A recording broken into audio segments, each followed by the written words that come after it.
प्यारे बच्चों, आप सभी लॉकडाउन के कारण अपने अपने घरों में हैं। ऐसे समय में हम लेकर आए हैं आपके लिए डिजी साथ कार्यक्रम। इसके माध्यम से आप प्रत्येक दिन सोमवार से शुक्रवार तक पूर्वाह्न 10 से 12 तथा अपराह्न 1 से 2 बजे तक अपने अपने कक्षाओं के अनुरूप कार्यक्रम देख सकेंगे। स्कूली शिक्षा एवं साक्षरता विभाग, झारखंड।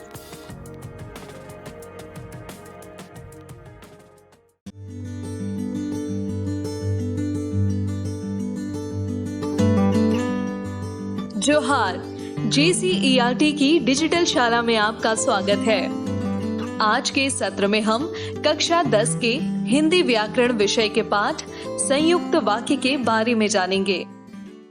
विद्यार्थियों, मैं विनय कुमार सिंह JCERT रांची की ओर से इस वीडियो में पुनः आपका स्वागत करता हूं। वाक्य के भेद, संरचना के आधार पर वाक्य के भेद के अंतर्गत आप सरल वाक्य एवं मिश्र वाक्य पढ़ चुके हैं। आइए अब हम संयुक्त वाक्य के बारे में पढ़ते हैं। संयुक्त वाक्य दो वाक्यों से मिलकर बना होता है। वे दो वाक्य दोनों साधारण वाक्य भी हो सकते हैं। एक साधारण वाक्य में एक मिश्र वाक्य या एक संयुक्त वाक्य भी जुड़ सकता है। दोनों के दोनों मिश्र वाक्य भी हो सकते हैं, या एक मिश्र वाक्य एक संयुक्त वाक्य हो सकता है, या दोनों संयुक्त वाक्य भी हो सकते हैं। तो संयुक्त वाक्य का सीधा सीधा अर्थ, जैसा कि इसके नाम से ही स्पष्ट है, संयुक्त वाक्य। वाक्य जब संयुक्त हों, वाक्य जब जुड़े, तब वह संयुक्त वाक्य कहलाता है। संयुक्त वाक्य समुच्चय बोधक अव्ययों से जुड़े रहते हैं और प्रायः उन्हें, चूंकि एक संयुक्त वाक्य होता है, इसलिए संयुक्त वाक्य में जुड़े दोनों वाक्य समानाधिकरण उपवाक्य भी कहलाते हैं। तो आइए हम कुछ उदाहरण देखते हैं।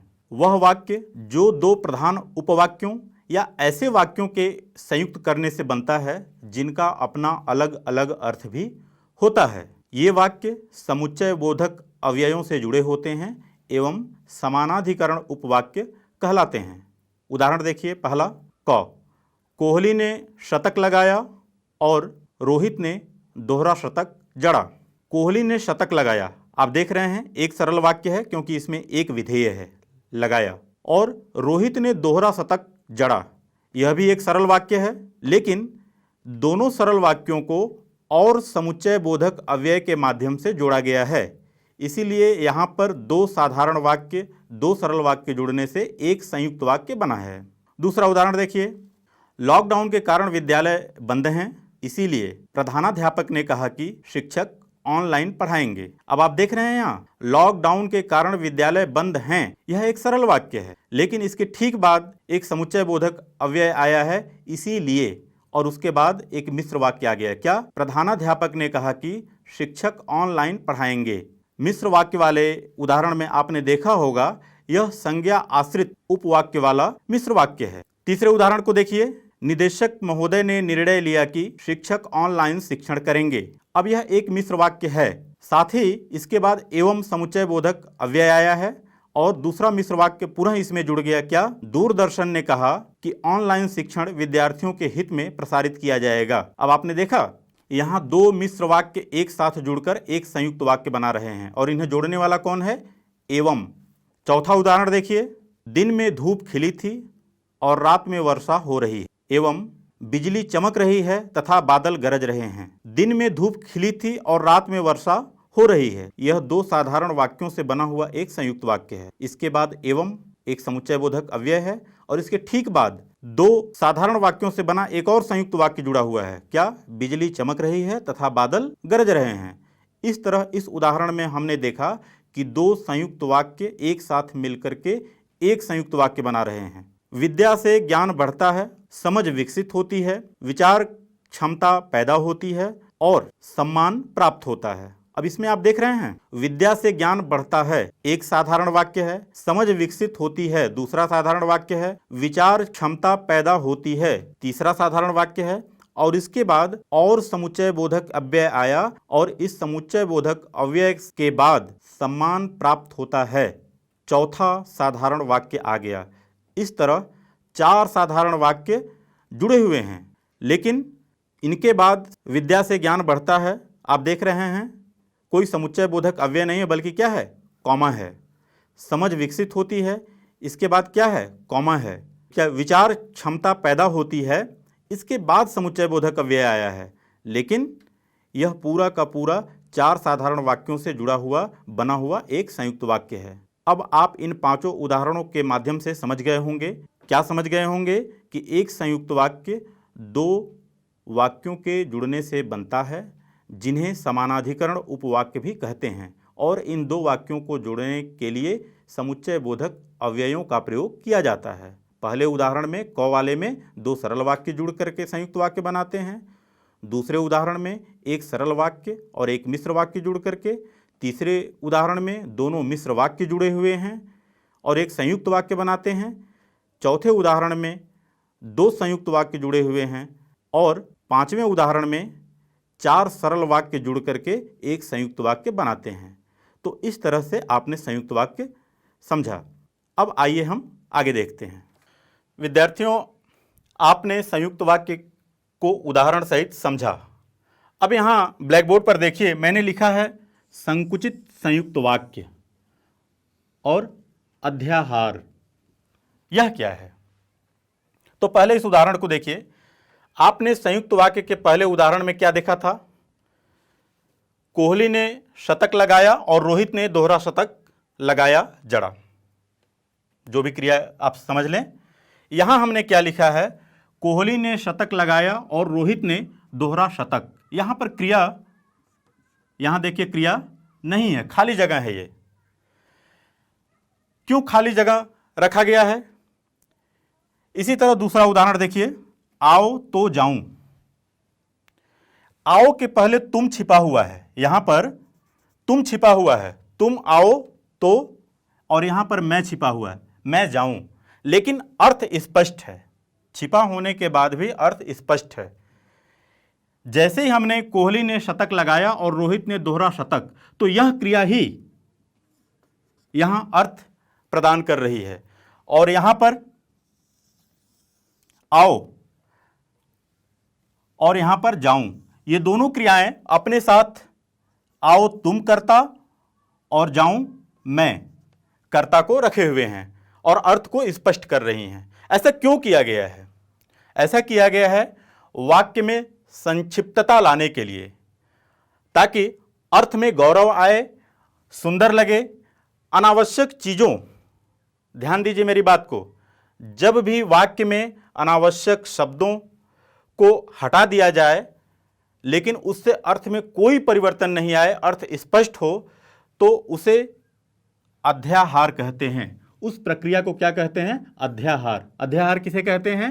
वाक्य में से अनावश्यक शब्दों को हटा देना, उसके बाद भी अर्थ स्पष्ट बना रहे, तो उस प्रक्रिया को अध्याहार कहते हैं। और उस प्रक्रिया के बाद बने संयुक्त वाक्य को संकुचित वाक्य कहते हैं। संकुचित हो गया ना, थोड़ा सा सिकुड़ गया ना वाक्य, एक क्रिया कम हो गई, यहां 2 कर्ता कम हो गए, लेकिन अर्थ स्पष्ट है। तो इसीलिए इन वाक्यों को संकुचित वाक्य और इस प्रक्रिया को अध्याहार कहते हैं।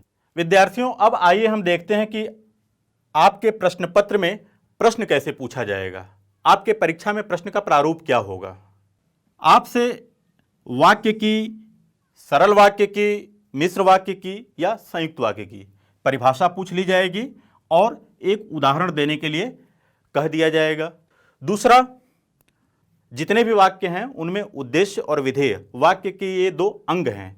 तो कोई भी वाक्य देकर आपसे उद्देश्य एवं विधेय छांटने को कह दिया जाएगा कि इस वाक्य में से, दिए गए वाक्य में से उद्देश्य एवं विधेय छांटकर लिखिए। तीसरे तरह का प्रश्न क्या हो सकता है? मिश्र वाक्य में संज्ञा आश्रित, विशेषण आश्रित और क्रिया विशेषण आश्रित उपवाक्य हमने पढ़ाया आपको। मिश्र वाक्य में, मिश्र वाक्य आश्रित उपवाक्यों के आधार पर 3 प्रकार के होते हैं: संज्ञा आश्रित उपवाक्य, विशेषण आश्रित उपवाक्य और क्रिया विशेषण आश्रित उपवाक्य।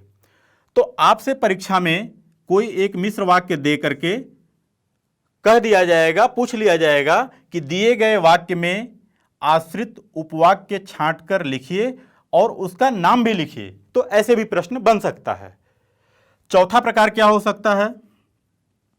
वाक्य की पहचान करना। तो दिए गए वाक्य की संरचना के आधार पर उसके भेद की पहचान कीजिए और भेद का नाम लिखिए।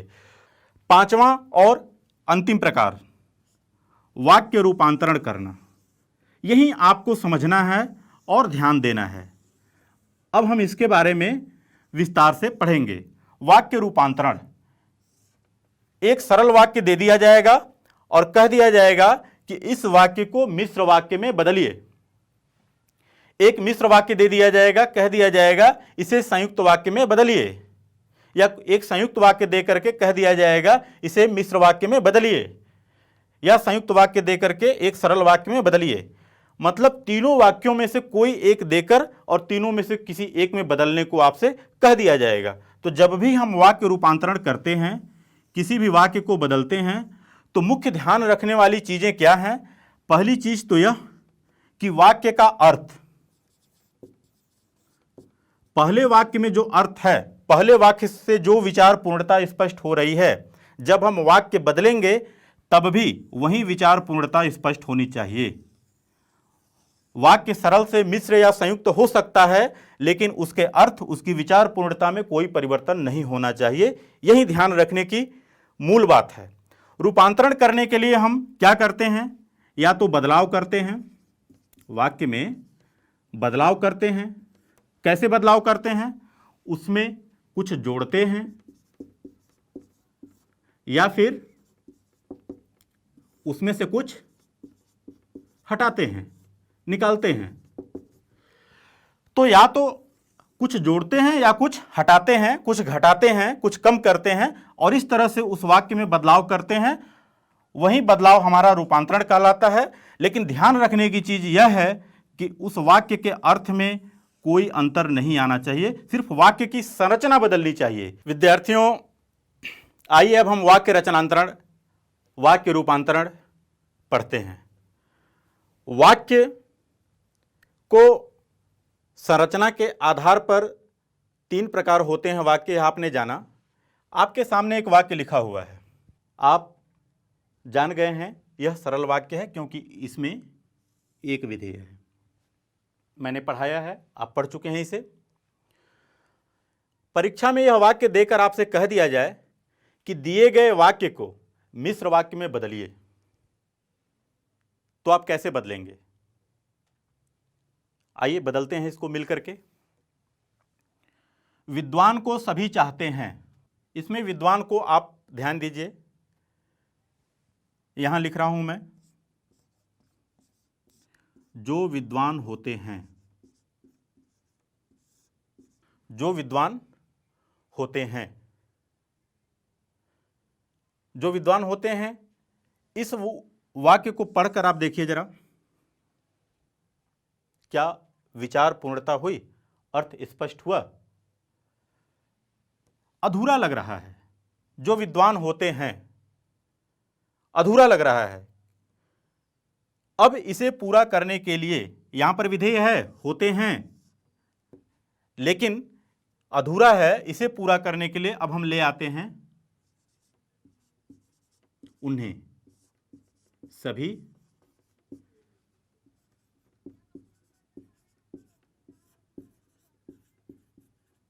चाहते हैं। अब देखिए, जो विद्वान होते हैं यह हमने लिखा था, लेकिन यह अधूरा लग रहा था, इससे विचार पूर्णता नहीं हो रही थी, इसीलिए इसे हम वाक्य नहीं कह सकते, यह उपवाक्य था। अब उसमें एक और प्रधान उपवाक्य हमने जोड़ दिया। प्रधान उपवाक्य क्यों? क्योंकि विधेय को यही पूरा कर रहा है। जो सरल वाक्य हमको दिया गया था उसका जो विधेय था, विधेय के कारण ही कोई वाक्य सरल वाक्य होता है, या कोई भी वाक्य विधेय के कारण ही वाक्य होता है। अगर उसमें विधेय और उद्देश्य नहीं है तो वह वाक्य नहीं है। सरल वाक्य में सिर्फ एक विधेय होता है, जबकि मिश्र संयुक्त वाक्य में एक से अधिक विधेय होते हैं। तो इस विधेय के कारण ही इस वाक्य की विचार पूर्णता या अर्थ स्पष्टता थी। इस विधेय को हमने यहां ले आया, अब यह स्पष्ट हो गया। तो यह आश्रित उपवाक्य हो गया। और कौन सा आश्रित उपवाक्य? विशेषण आश्रित।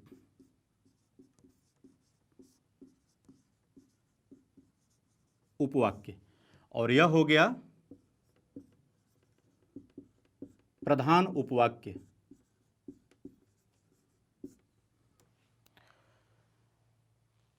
परीक्षा में हमने बताया कि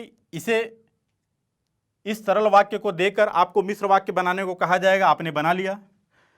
और प्रश्न प्रारूप पढ़ाते समय हमने आपको बताया था कि एक मिश्र वाक्य दे करके आपको आश्रित उपवाक्य छांटने के लिए भी कहा जा सकता है। तो आपके सामने यह मिश्र वाक्य है, जो विद्वान होते हैं उन्हें सभी चाहते हैं। इसमें आश्रित उपवाक्य क्या हो गया? यह, क्योंकि यह पूरा का पूरा उपवाक्य विशेषण का काम कर रहा है और यह प्रधान उपवाक्य है। अब आपसे कह दिया जाए कि इसी वाक्य को संयुक्त वाक्य में बदलिए, तो आप कैसे बदलेंगे? हमने बताया कि जब वाक्य रचनांतरण करते हैं, वाक्य रूपांतरण करते हैं, तो या तो उसमें कुछ जोड़ते हैं या तो उसमें से कुछ हटाते हैं, तभी बदलाव करते हैं और वाक्य रूपांतरण होता है। इसी सरल वाक्य को हमने मिश्र वाक्य बनाया, अब संयुक्त वाक्य बनाते हैं। देखिए, आपने देखा अर्थ बिल्कुल स्पष्ट है, विचार पूर्णता है, कुछ लोग विद्वान होते हैं। एक सरल वाक्य बन गया, एक साधारण वाक्य बन गया, विचार पूर्णता है यहां पर।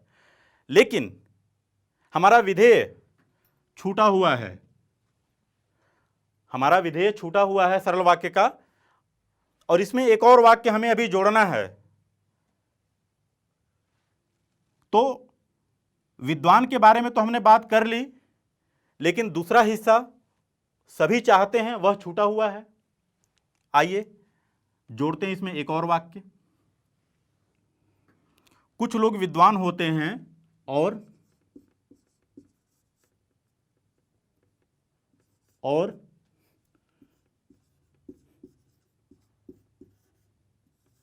विद्वान को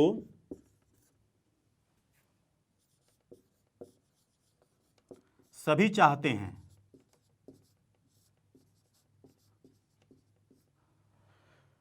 कुछ लोग विद्वान होते हैं और विद्वान को सभी चाहते हैं। यहां पर विद्वान को सभी चाहते हैं यह वाक्य भी, और कुछ लोग विद्वान होते हैं यह वाक्य भी, दोनों के दोनों वाक्य क्या हैं? अपने आप में विचार पूर्णता के साथ हैं। इसीलिए यह संयुक्त वाक्य हुआ। एक ही वाक्य जो सरल वाक्य था, हमने उसको मिश्र में भी बदल लिया और यहां संयुक्त वाक्य में भी हमने बदल दिया। अब आपको ध्यान देने की बात है कि हमने आपको अध्याहार के बारे में बताया।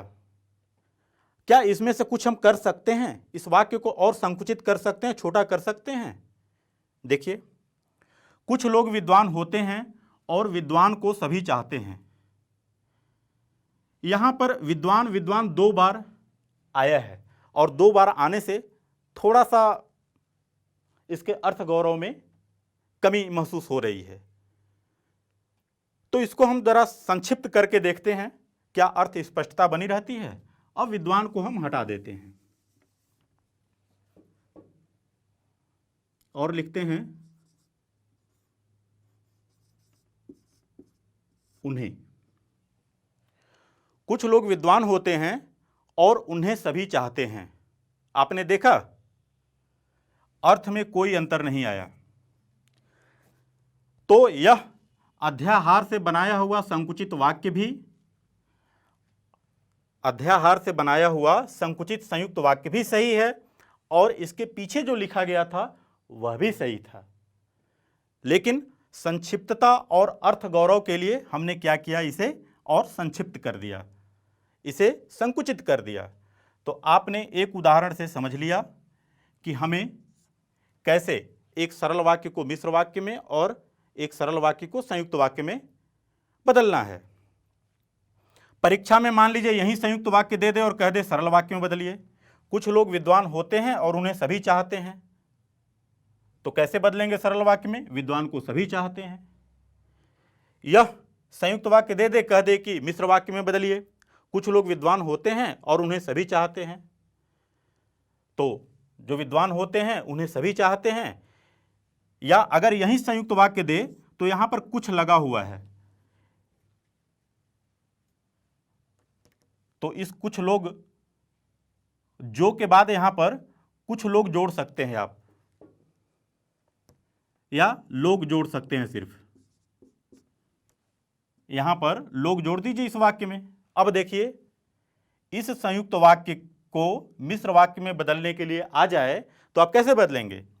कुछ को आप हटा दें, कुछ को आप हटा दें और यहां जो जोड़ दें, जो लोग विद्वान होते हैं उन्हें सभी चाहते हैं, तो इस तरह से यह मिश्र वाक्य बन जाएगा। ध्यान रखने की बात यह है विद्यार्थियों कि कभी भी हमें वाक्य में अतिरिक्त चीजें नहीं जोड़नी है, और ऐसी चीजें हम न हटा दें वाक्य रचनांतरण करते समय जिससे अर्थ अस्पष्ट हो जाए। अर्थ की स्पष्टता बनी रहे, वाक्य में विचार की पूर्णता बनी रहे, और जो वाक्य दिया गया है, चाहे यह वाक्य दिया गया हो, चाहे यह वाक्य दिया गया हो, चाहे यह वाक्य दिया गया हो, जो वाक्य दिया गया है उस दिए गए वाक्य को चाहे हम जिस वाक्य में बदलेंगे उसके अनुसार ही बदले हुए वाक्य का भी अर्थ या विचार पूर्णता होनी चाहिए। यही ध्यान रखने की चीज है। और वाक्य रचनांतरण करते समय मैं पुनः कह रहा हूं, दोबारा कह रहा हूं, ध्यान देने वाली बात यही है कि वाक्य रूपांतरण या रचनांतरण करते समय हम अनावश्यक को हटाएं, और जोड़ना है तो उतना ही जोड़ें जिससे कि विचार पूर्णता और अर्थ स्पष्टता में बाधा न पहुंचे। तो आप एक उदाहरण से समझे। आइए अब हम एक और उदाहरण लेकर के देखते हैं। आपके सामने एक और वाक्य दिया हुआ है, कोहली और रोहित ने शतक लगाया। अब अगर आपसे कह दिया जाए कि दिए हुए वाक्य को मिश्र वाक्य में बदलिए, कैसे बदलेंगे आप? सबसे पहले देखिए कि दोनों मिलकर एक ही कार्य को कर रहे हैं, दोनों मिलकर एक ही कार्य को कर रहे हैं, शतक लगाना, और करने वाले दो हैं, कोहली और रोहित, दो हैं।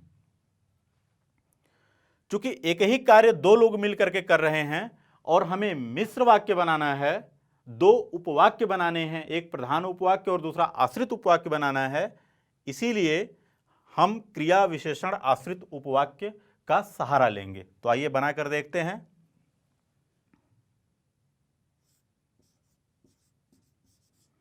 जैसे ही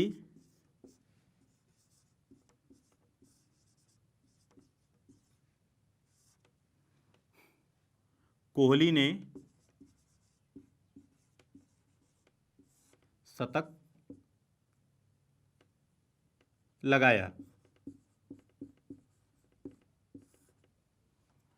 जैसे ही कोहली ने शतक लगाया, अब आप देख रहे हैं यह जैसे शब्द आकर के, यह जैसे ही अव्यय शब्द आकर के, अव्यय पद आकर के वाक्य में प्रयुक्त होने के बाद शब्द पद बन जाते हैं।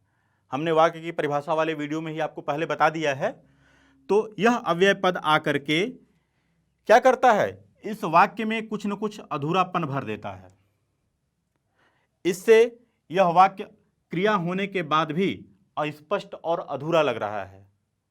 तो इसे पूरा करके देखते हैं। जैसे ही कोहली ने शतक लगाया, वैसे ही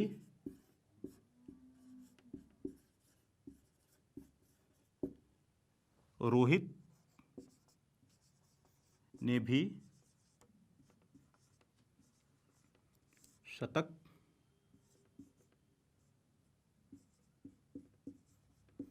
लगाया। अब ध्यान दीजिए, कोहली और रोहित ने शतक लगाया, और दूसरे वाक्य में है जैसे ही कोहली ने शतक लगाया वैसे ही रोहित ने भी शतक लगाया।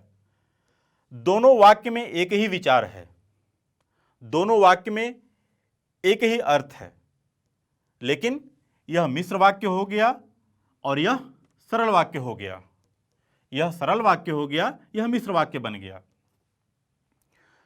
और यह आश्रित उपवाक्य हो गया, यह प्रधान उपवाक्य हो गया। आश्रित उपवाक्य में भी कौन सा आश्रित उपवाक्य? क्रिया विशेषण आश्रित उपवाक्य। कौन सा? क्रिया विशेषण आश्रित उपवाक्य। क्योंकि कोहली के क्रिया करते ही, कोहली के शतक लगाते ही रोहित ने भी शतक लगाया, रोहित ने भी अपनी क्रिया की।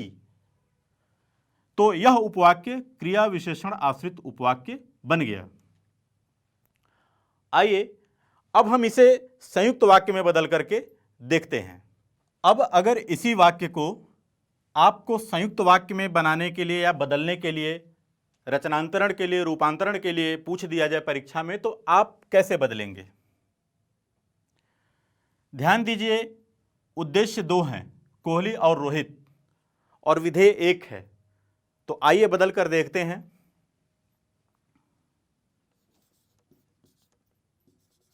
कोहली ने शतक लगाया, एक वाक्य बन गया। अर्थ स्पष्ट है, विचार पूर्णता है। और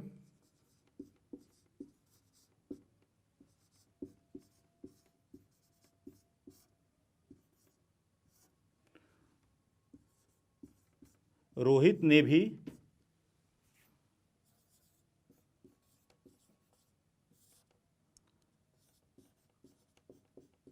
शतक लगाया। यहां भी अभी हटा दीजिए। अब देखिए, कोहली ने शतक लगाया और रोहित ने शतक लगाया। कोहली ने, यहां से कोहली लिए हम, शतक लगाया ले लिए, और यहां से रोहित ने लिए और शतक लगाया ले लिए। इस और को उठा करके यहां बीच में रख दिए। कोहली ने शतक लगाया और रोहित ने शतक लगाया। यहां हमने दो सरल वाक्य बना करके, दो साधारण वाक्य बना करके उन्हें जोड़ दिया, और जोड़ने के बाद एक संयुक्त वाक्य बना लिया। अब कोहली ने शतक लगाया और रोहित ने शतक लगाया, पढ़ने में थोड़ा अटपटा लग रहा है।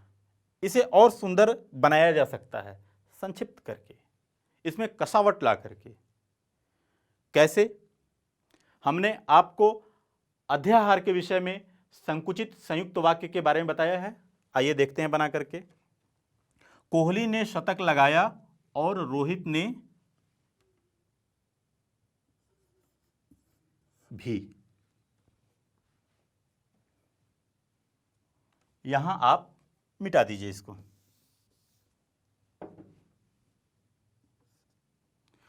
कोहली ने शतक लगाया और रोहित ने भी। अर्थ स्पष्ट है। यह भी, कोहली ने शतक लगाया और रोहित ने भी, यह भी आकर के स्पष्ट कर दिया कि जैसे कोहली ने शतक बनाया है वैसे ही रोहित ने भी शतक बनाया है। अब आप इसे संयुक्त वाक्य कह सकते हैं। यह संयुक्त वाक्य बन गया। बिना दूसरे समानाधिकरण वाक्य में बिना विधेय आए भी यह संयुक्त वाक्य बन गया, और संक्षिप्त होने के साथ साथ सुंदर भी लग रहा है। इसमें अर्थ गौरव भी है, तो संक्षिप्तता और अर्थ गौरव भी इसमें है। तो अध्याहार विधि से हमने क्या किया, इसे संक्षिप्त कर दिया। अब तीनों वाक्यों को पढ़कर देख लीजिए आप। कोहली और रोहित ने शतक लगाया, यह सरल वाक्य का उदाहरण हो गया। मिश्र वाक्य का उदाहरण है, जैसे ही कोहली ने शतक लगाया वैसे ही रोहित ने भी शतक लगाया। और संयुक्त वाक्य में आप देख रहे हैं, कोहली ने शतक लगाया और रोहित ने भी। तो इस तरह से आप वाक्य रूपांतरण करेंगे, वाक्य रचनांतरण करेंगे।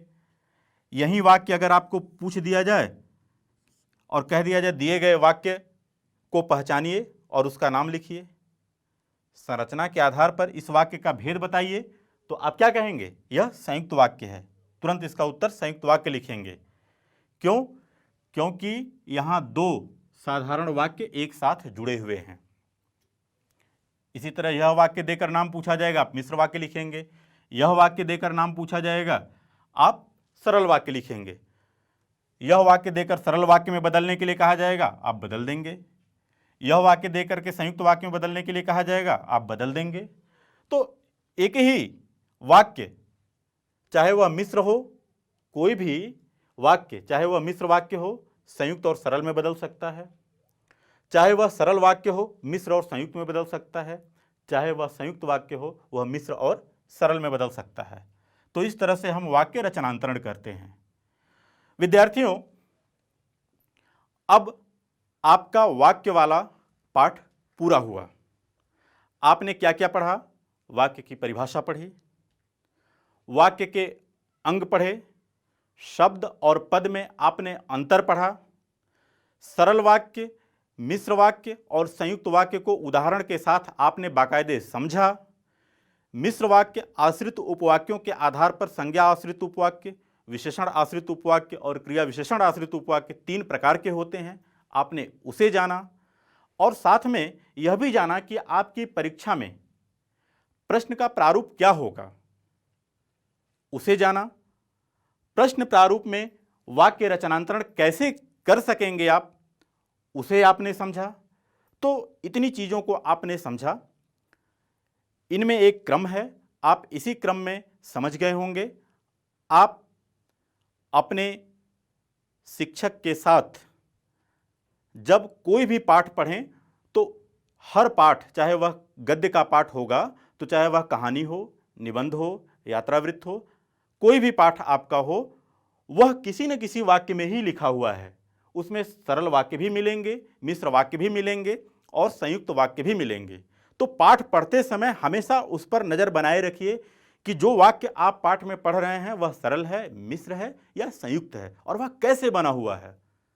अगर आपको पहचानने में असुविधा होगी तो तुरंत अपने शिक्षक की आप कक्षा में मदद भी ले सकते हैं, और फिर पाएंगे कि जैसे ही आप इसे अपने जीवन का हिस्सा बना लेंगे तो आपके सामने हजारों वाक्य उभर करके चले आ जाएंगे, हजारों उदाहरण आप देखेंगे, और इससे बढ़िया आपका दूसरा कोई अभ्यास नहीं होगा।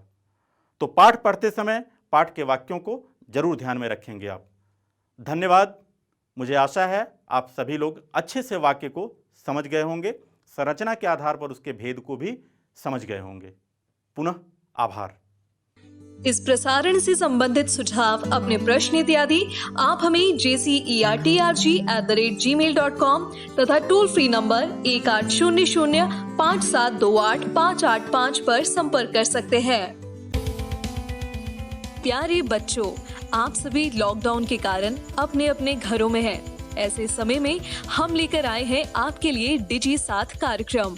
इसके माध्यम से आप प्रत्येक दिन सोमवार से शुक्रवार तक पूर्वाह्न 10 से 12 तथा अपराह्न 1 से 2 बजे तक अपने अपने कक्षाओं के अनुरूप कार्यक्रम देख सकेंगे। स्कूली शिक्षा एवं साक्षरता विभाग, झारखंड। नमस्ते दोस्तों, आप सबका झारखंड सरकार के डीजी साथ प्रोग्राम में स्वागत है। आइए देखते हैं कि आज हम क्या पढ़ेंगे। हम एपिसोड की शुरुआत कक्षा 12 के मैथ्स के चैप्टर सांतत्य तथा अवकलनीयता के 5वें भाग से करेंगे, और उसके बाद उस पर आधारित हम प्रश्नों को भी करेंगे। इसके बाद हम कक्षा 12 में ही फिजिक्स के चैप्टर विद्युत धारा के 3रे भाग को समझेंगे, और उस पर आधारित हम प्रश्नों को भी करेंगे। तो आइए शुरू करते हैं हम अपना प्रोग्राम डीजी साथ, अब पढ़ाई नहीं रुकेगी।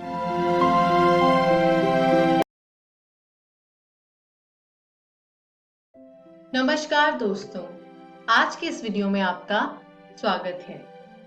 आज हम पढ़ेंगे पाठ सांतत्य तथा अवकलनीयता का भाग 5। पिछले वीडियो में हमने जाना संतत फलनों के बारे में, अवकलनीयता के बारे में, और साथ ही हमने देखे श्रृंखला नियम, अस्पष्ट फलनों का अवकलज और संयुक्त फलनों का अवकलज। तो चलिए आगे बढ़ते हैं और जानते हैं इस पाठ के आज के भाग में हम क्या पढ़ेंगे? आज हम पढ़ेंगे प्रतिलोम त्रिकोणमितीय फलनों के अवकलज, यानी इसी को यदि मैं अंग्रेजी में कहूं तो differentiation of inverse trigonometric functions. चलिए आगे बढ़ते हैं और शुरू करते हैं। इसे हम समझेंगे एक उदाहरण की सहायता से। कहा गया है f ऑफ x बराबर साइन इनवर्स x का अवकलज ज्ञात कीजिए और यह मान लीजिए कि इसका अस्तित्व है। तो आइए हल करते हैं। मान लीजिए कि y बराबर है fx के, जो कि बराबर है साइन इनवर्स x के, यानी साइन x के प्रतिलोम के। तो यदि इसको मैं ऊपर वाले दिए गए समीकरण को थोड़ा सा बदल दूं तो वो हो जाएगा x बराबर साइन y। अब इन दोनों पक्षों का x के सापेक्ष हम अवकलन करेंगे। जब हम इसका अवकलन करेंगे तो हमको प्राप्त होगा 1 बराबर cos y into dy by dx, या फिर cos y गुना dy बटे dx।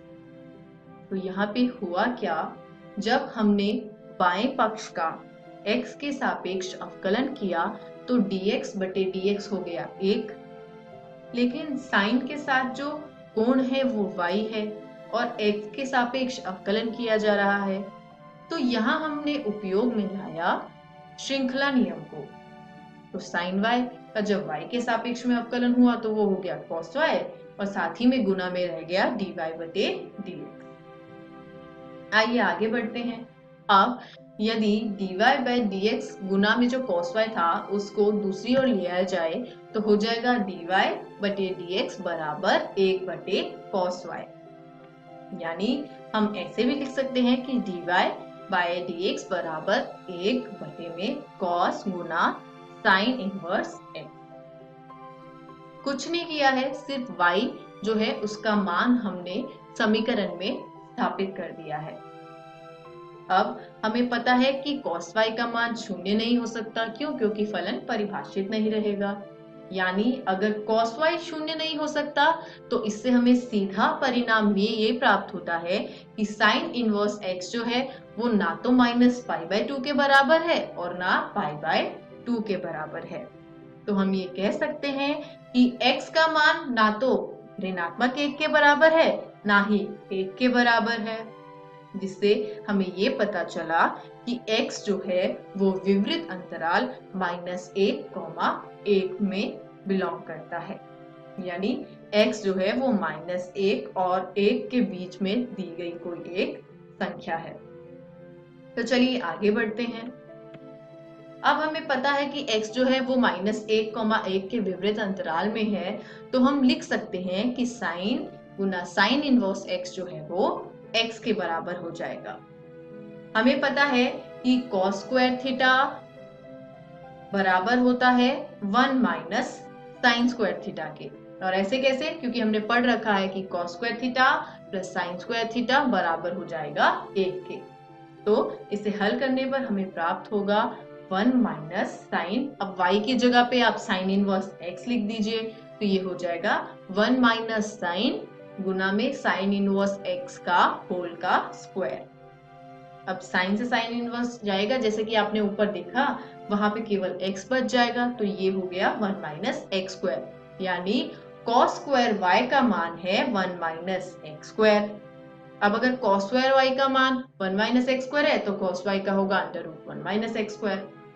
इससे हमें ये मिला कि y जो है वो बिलोंग करता है, या y एक संख्या है -π/2, π/2 के विपरीत अंतराल के अंदर, जिससे हमें ये पता चलता है कि cos y का मान जो है वो 0 से बड़ा है, यानी cos y धनात्मक है। तो cos स्क्वायर y अगर धनात्मक है तो 1 माइनस एक्स स्क्वायर के बराबर होगा जब, तो आप इसको कुछ इस प्रकार से हल करेंगे कि cos y बराबर अंडर रूट या फिर वर्गमूल 1 माइनस एक्स स्क्वायर। अब आप सोच रहे होंगे कि ये ऊपर हमने किया क्या? हमने ये किया कि जब आप वर्ग हटाएंगे cos y का तो आपको प्लस में भी मिल जाएगा 1 माइनस एक्स स्क्वायर का वर्गमूल और माइनस में भी मिल जाएगा। लेकिन क्योंकि हमने ऊपर देखा है कि cos y जो है वो शून्य से बड़ा है, तो इसलिए cos y बराबर होगा धनात्मक वर्गमूल 1 माइनस x के वर्ग के। तो हम लिख सकते हैं कि dy बटे dx बराबर है 1 बटा cos y बराबर 1 बटा अंडर रूट में 1 माइनस एक्स स्क्वायर के। तो ये हमें हमारा हल प्राप्त हो गया। आगे बढ़ते हैं और एक और उदाहरण देखते हैं। अगला उदाहरण है कि f ऑफ x बराबर है tan इनवर्स x के, और इसका हमें अवकलज ज्ञात करना है, और यह मान लेना है कि इसका अस्तित्व है।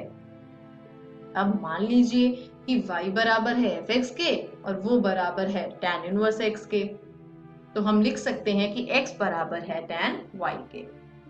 दोनों पक्षों का x के सापेक्ष अवकलन करने पर हमें प्राप्त होता है कि एक बराबर हो जाएगा sec square y Guna dy by dx।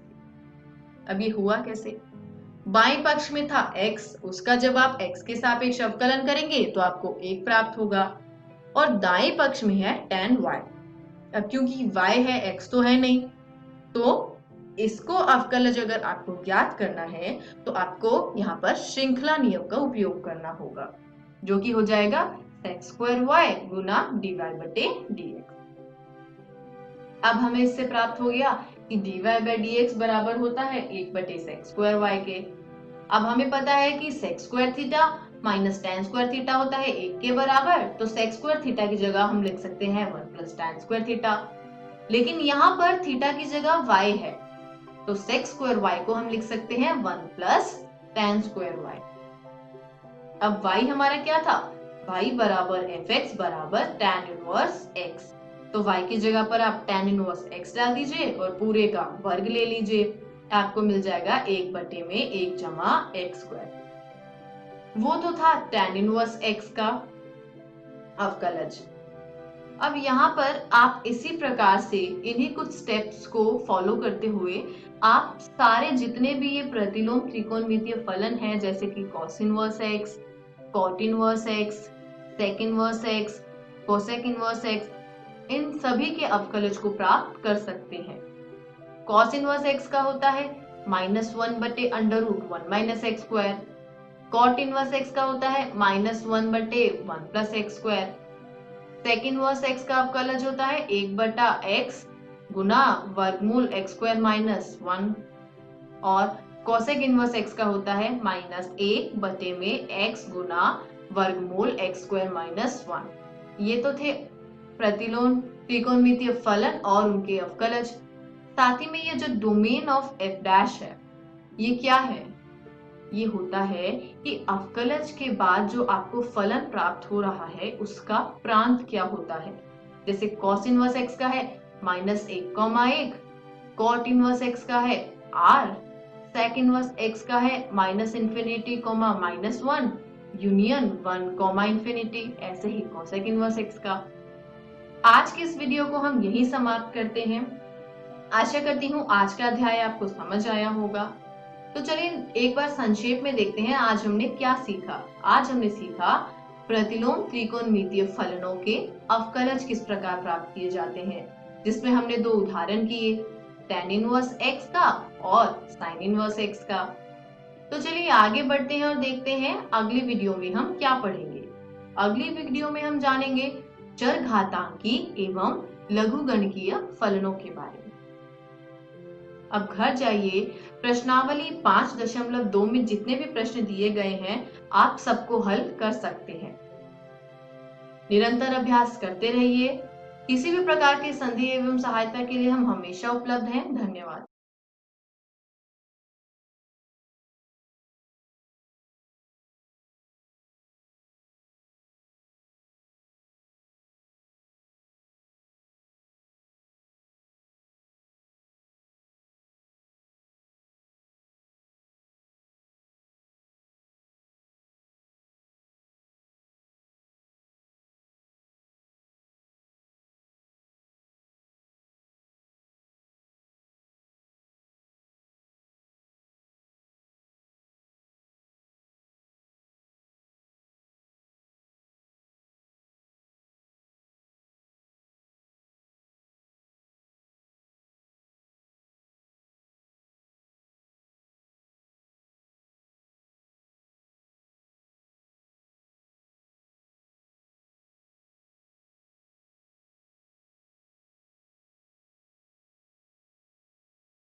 Hello दोस्तों, भौतिकी की इस कक्षा में आप सभी का स्वागत है। दोस्तों, आज हम हमारे तीसरे अध्याय विद्युत धारा का तीसरा भाग समझेंगे और इस भाग में हम समझेंगे विभिन्न पदार्थ की प्रतिरोधकता, इसके बाद प्रतिरोधकता की तापमान पर निर्भरता और अंत में प्रतिरोधों का संयोजन। तो आइए इस भाग को शुरू करते हैं अपने पहले विषय विभिन्न पदार्थों की प्रतिरोधकता के साथ। दोस्तों, हमने अपने पिछले वीडियो में देखा था कि किसी पदार्थ या चालक का प्रतिरोध कुल 3 चीजों पर निर्भर करता है, जो थे चालक की लंबाई, चालक का अनुप्रस्थ काट क्षेत्रफल और पदार्थ की प्रकृति। लेकिन इनमें से पहले 2 बिंदुओं के बारे में हम पिछले वीडियो में बात कर चुके हैं। अब हम बात करते हैं तीसरे बिंदु यानी पदार्थ की प्रकृति की। दोस्तों, हर एक पदार्थ के अंदर मुक्त इलेक्ट्रॉन की गति के लिए अलग अलग पथ होता है, यानी किसी पदार्थ में पथ में रुकावटें ज्यादा होती हैं, जिससे कि प्रतिरोध ज्यादा होता है, जबकि किसी पदार्थ के अंदर रुकावट कम होती है, जिसकी वजह से इलेक्ट्रॉन आसानी से गति कर पाते हैं और पदार्थ का प्रतिरोध कम रहता है, जैसे किसी धातु में। दोस्तों, यहाँ पर पदार्थ की प्रकृति के लिए प्रतिरोधकता का उपयोग करते हैं, जिसे यहाँ रो से दर्शाया जाता है और इसकी परिभाषा होती है 1 मीटर स्क्वायर काट के क्षेत्रफल तथा 1 मीटर लंबे तार का प्रतिरोध प्रतिरोधकता कहलाता है। इसके साथ ही प्रतिरोधकता को निकालने के लिए हम इसी सूत्र का उपयोग करते हैं, जिससे रो आता है R गुणा A बटे L। और दोस्तों, प्रतिरोधकता का SI मात्रक ओम मीटर होता है। आइए अब बात करते हैं अलग अलग प्रकार के प्रतिरोधों की 0 डिग्री सेल्सियस प्रतिरोधकता की। जैसे चालक की प्रतिरोधकता 0 डिग्री सेल्सियस पर 1.6 गुणा 10 की घात ऋणात्मक 8 से 98 गुणा 10 की घात ऋणात्मक 8 ओम मीटर तक होती है, यानी किसी चालक में प्रतिरोधकता का मान काफी कम होता है, जबकि मिश्र धातु में ये मान 48 गुणा 10 की घात ऋणात्मक 8 से 100 गुणा 10 की घात ऋणात्मक 8 तक होता है, यानी लगभग चालक की ही कोटि का। और ऐसा इसलिए होता है क्योंकि मिश्र धातु 2 धातु जो कि चालक होती हैं, उन्हीं से मिलकर बना होता है।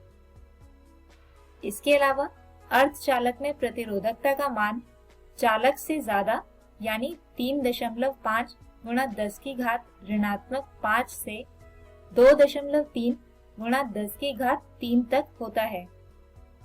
और दोस्तों, यही कारण है कि एक शुद्ध अर्धचालक जैसे कि सिलिकॉन में विद्युत धारा आसानी से प्रवाहित नहीं होती और अंत में कुचालक जिनमें से विद्युत धारा प्रवाहित होती ही नहीं है, और वो इसलिए क्योंकि इनकी प्रतिरोधकता अत्यधिक होती है, यानी 2.5 गुणा 10 की घात 5 से 10 की घात 16 तक।